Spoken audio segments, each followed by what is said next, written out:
नमस्कार दोस्तों, प्रस्तुत है प्रेमचंद की कहानी नमक का दारोगा।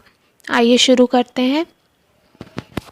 जब नमक का नया विभाग बना और ईश्वर प्रदत्त वस्तु के व्यवहार करने का निषेध हो गया, तो लोग चोरी छिपे इसका व्यापार करने लगे। अनेक प्रकार के छल प्रपंचों का सूत्रपात हुआ। कोई घूस लेकर काम निकालता था, कोई चालाकी से। अधिकारियों के पौ 12 थे।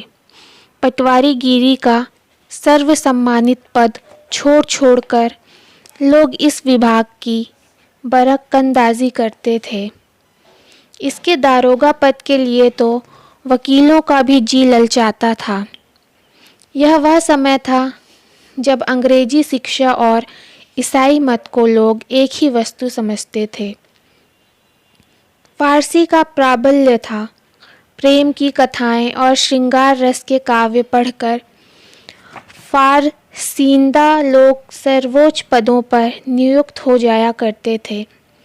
मुंशी वंशीधर भी जुलेखा की विरह गाथा समाप्त करके मजनू और फरहाद के प्रेम वृत्तांत को, नल और नील की लड़ाई और अमेरिका के आविष्कार से अधिक महत्व की बातें समझते हुए रोजगार की खोज में निकले। उनके पिता एक अनुभवी पुरुष थे। समझाने लगे, बेटा, घर की दुर्दशा देख रहे हो। ऋण के बोझ से दबे हुए लड़कियां हैं, वह घास फूस की तरह बढ़ती चली जाती हैं। मैं कगारे पर कवृक्ष हो रहा हूँ, ना मालूम कब गिर पड़ूं। अब तुम ही घर के मालिक मुख्तार हो। नौकरी में ओहदे की ओर ध्यान मत देना। यह तो पीर का मज़ार है। निगाह चढ़ावे और चादर पर रखनी चाहिए। ऐसा काम ढूंढना जहाँ कुछ ऊपरी आय हो। मासिक वेतन तो पूर्णमासी का चांद है, जो एक दिन दिखाई देता है और घटते घटते लुप्त हो जाता है। ऊपरी आय बहता हुआ स्रोत है, जिससे सदैव प्यास बुझी रहती है। वेतन मनुष्य देता है, इसी से उसमें वृद्धि नहीं होती। ऊपरी आमदनी ईश्वर देता है, इसी से उसकी बरकत होती है। तुम स्वयं विद्वान हो, तुम्हें क्या समझाऊं। इस विषय में विवेक की बड़ी आवश्यकता है। मनुष्य को देखो, उसकी आवश्यकताओं को देखो और अवसर को देखो। उसके उपरांत जो उचित समझो करो।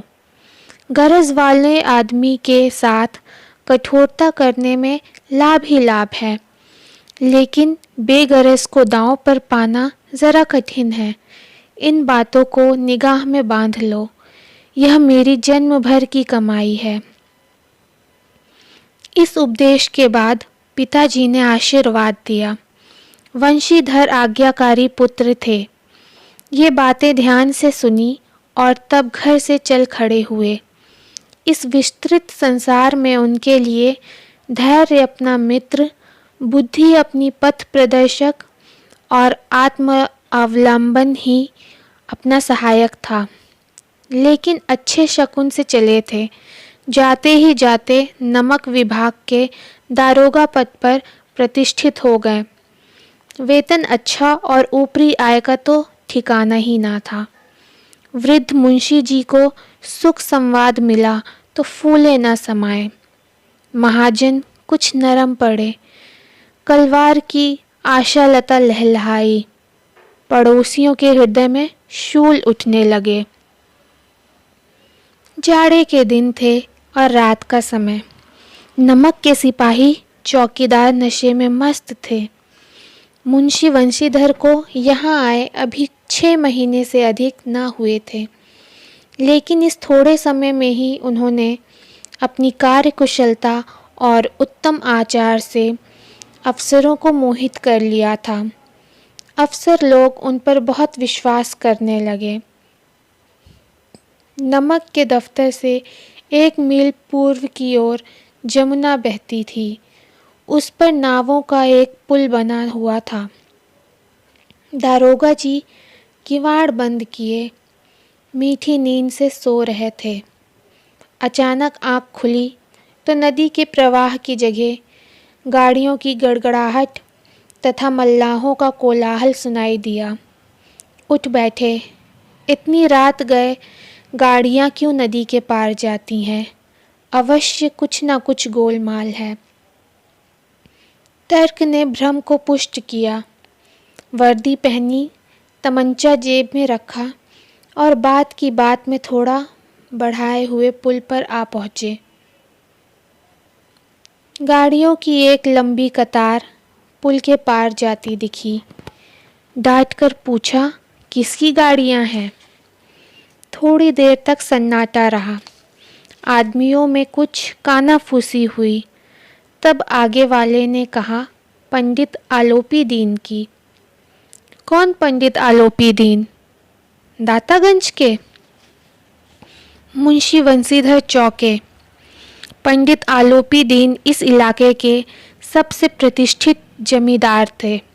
लाखों रुपए का लेन देन करते थे। इधर छोटे से बड़े कौन ऐसे थे जो उनके ऋणी ना थे। व्यापार भी बड़ा लंबा चौड़ा था। बड़े चलते पुर्जे आदमी थे। अंग्रेज़ अफसर उनके इलाके में शिकार खेलने आते और उनके मेहमान होते। 12 मास सदा व्रत चलता था। मुंशी जी ने पूछा, गाड़ियाँ कहाँ जाएंगी? उत्तर मिला, कानपुर। लेकिन इस प्रश्न पर कि इनमें क्या है, सन्नाटा छा गया। दारोगा साहब का संदेह और भी बढ़ा। कुछ देर तक उत्तर की बात देखकर वह जोर से बोले, क्या तुम सब गूंगे हो गए हो? हम पूछते हैं इसमें क्या लदा है? इस बार भी कोई उत्तर ना मिला तो उन्होंने घोड़े को एक गाड़ी से मिलाकर बोरे को टटोला। भ्रम दूर हो गया। यह नमक के ढेले थे। पंडित आलोपी दीन अपने सजीले रथ पर सवार कुछ सोते कुछ जागते चले आते थे। अचानक कई गाड़ी वालों ने घबराए हुए आकर जगाया और बोले, महाराज, दारोगा ने गाड़ियां रोक दी हैं और घाट पर खड़े आपको बुलाते हैं। पंडित आलोपी दीन का लक्ष्मी जी पर अखंड विश्वास था।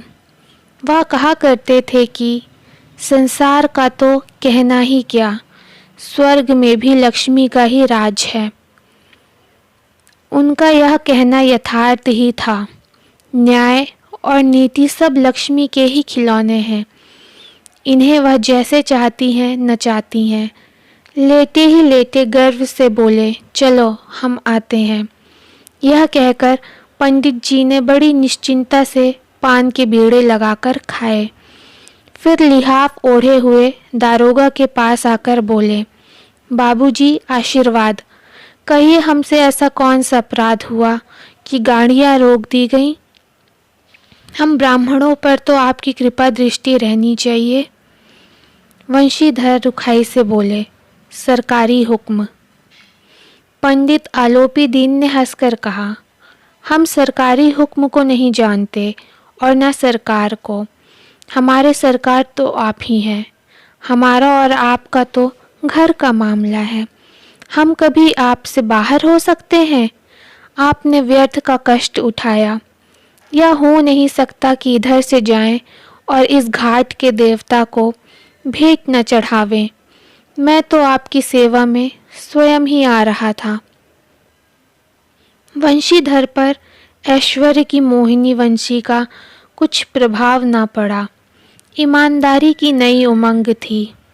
कुढ़कर बोले, हम उन नमक हरामों में नहीं हैं जो कौड़ियों पर अपना ईमान बेचते फिरते हैं। आप इस समय हिरासत में हैं।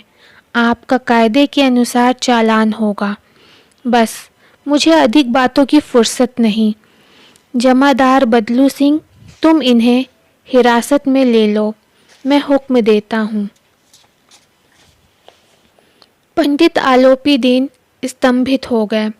गाड़ी वालों में हलचल मच गई। पंडित जी के जीवन में कदाचित यह पहला ही अवसर था कि पंडित जी को यह ऐसी कठोर बातें सुननी पड़ी। बदलू सिंह आगे बढ़ा, किंतु रोब के मारे यह साहस न हुआ कि उनका हाथ पकड़ सके। पंडित जी ने धर्म को धन का ऐसा निरादर करते कभी न देखा था। विचार किया, यह अभी उद्दंत लड़का है, माया मोह के जाल में अभी नहीं पड़ा, अल्हड़ है, झिझकता है। बहुत दीन भाव से बोले, बाबू साहब ऐसा ना कीजिए, हम मिट जाएंगे, इज्जत धूल में मिल जाएगी। हमारा अपमान करने से आपके हाथ क्या आएगा? हम किसी तरह आपसे बाहर थोड़ी ही हैं। वंशीधर ने कठोर स्वर में कहा, हम ऐसी बातें नहीं सुनना चाहते। आलोपी दीन ने जिस सहारे को चट्टान समझ रखा था, वह पैरों के नीचे से खिसकता हुआ मालूम हुआ। स्वाभिमान और धन ऐश्वर्य को कड़ी चोट लगी, किंतु अभी तक धन की सांख्यिकी शक्ति का पूरा भरोसा था। अपने मुख्तार से बोले, लाला जी 1000 के नोट बाबू साहब को भेंट करो, आप इस समय भूखे सिंह से हो रहे हो। वंशीधर ने गर्म होकर कहा, 1000 नहीं, 1,00,000 भी मुझे सच्चे मार्ग से नहीं हटा सकते। धर्म की इस बुद्धिहीन दृढ़ता और देव दुर्लभ त्याग पर मन बहुत झुझलाया। अब दोनों शक्तियों में संग्राम होने लगा। धन ने उछल उछल कर आक्रमण करने शुरू किए। 1 से 5, 5 से 10, 10 से 15 और 15 से 20,000 तक नौबत पहुंची। किंतु धर्म अलौकिक वीरता के साथ इस बहुसंख्यक सेना के सम्मुख अकेला पर्वत की भांति अटल अविचलित खड़ा था। आलोपी दीन निराश होकर बोले, अब इससे अधिक मेरा साहस नहीं, आगे आपको अधिकार है। वंशीधर ने अपने जमादार को ललकारा।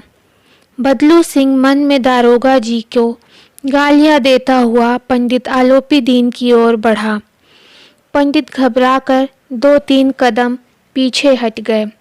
अत्यंत दीनता से बोले, बाबू साहब ईश्वर के लिए मुझ पर दया कीजिए, मैं 25,000 पर निपटारा करने को तैयार हूँ। असंभव बात है, 30,000 पर किसी तरह भी संभव नहीं। क्या 40,000 पर भी नहीं? 40,000 नहीं, 40 लाख पर भी संभव नहीं है। बदलू सिंह, इस आदमी को अभी हिरासत में ले लो, अब मैं एक शब्द भी नहीं सुनना चाहता। धर्म ने धन को पैरों तले कुचला।